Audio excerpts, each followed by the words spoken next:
Hello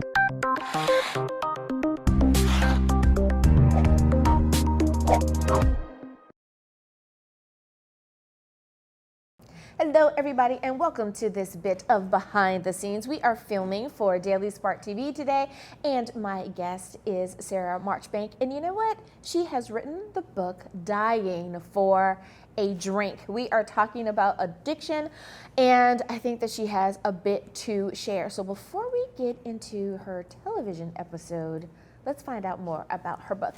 Thanks so much, Sarah, for being on today. I love the title of your book. I think that most people can relate to, boy, do I need a drink. I've had a stressful day today. Be it that you've been hustling and bustling about the city, or you just had a little bit more on your plate than you planned. Can you tell us a little bit more about your book? Yeah, I didn't write it for fame or fortune. I want that on the record.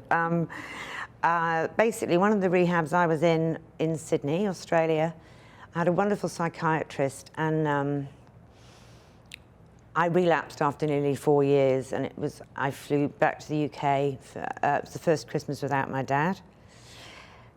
And my son was already here studying in Scotland. Sorry, he was in the UK, not here in America. I had the same psychiatrist, and she looked at me and she went, "I'm really surprised to see you." And I went, "Oh, really?" She said, "Yeah, you were one I really had written off and thought that this would kill you." She said, I think that's amazing that you've made it, you know. And, you know, this is how, when I got to Heathrow with my daughter to fly back to Australia, I had no intention of drinking. In fact, I would have passed a lie detector if they'd said, "Are you going to drink alcohol on the flight?" Right. Yeah. So the first leg of the journey, fine. Stopped in Dubai. Second leg of the journey, my daughter fell asleep. I watched a sad film. I've got no idea now what it was, because the stewardess came up and said, "Are you okay?" And without anything thought, I just said, "I'll have a double vodka tonic, please." Yeah. And I was off. Yeah. Just like that. Gone, yeah, gone. And then, this is how sick I am as an addict.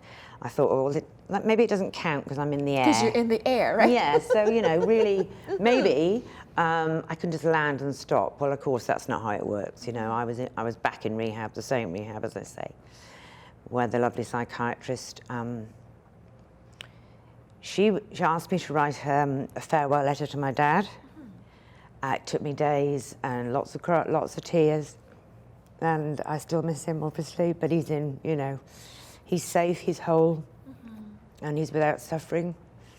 And she said to me, she put it to me, I had very good descriptive writing powers, and I was like, I'd never thought about it. And so she said, "I think you should write a book."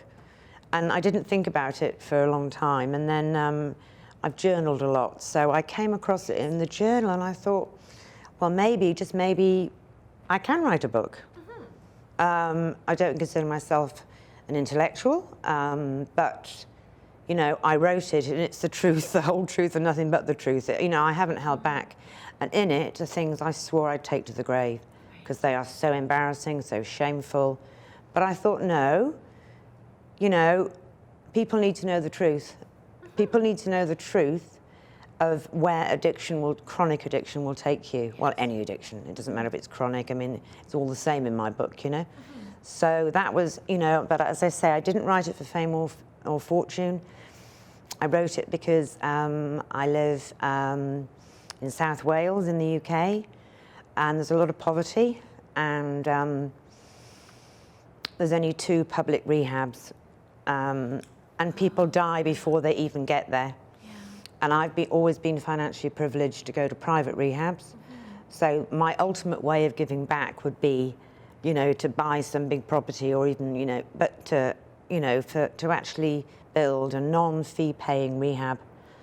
That will be my ultimate way of giving back, because, you know, people literally are dying before they get into, you know, the public rehabs, and I can't think of a better way of giving back than that.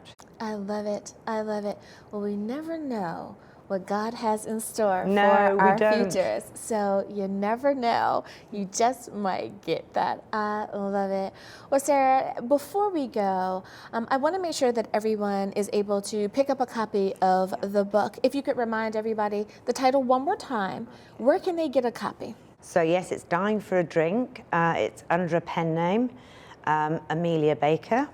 I've obviously blown my anonymity now, but that's fine because I was ready. You can find it on Amazon. You can email me. It's author.ameliabaker@gmail.com, or you can get it through Author House Publishing Company. Alrighty. Now you know where you can pick up a copy of the book, but guess what? We've got a show to shoot. So I'll see you next time, everyone. Bye-bye.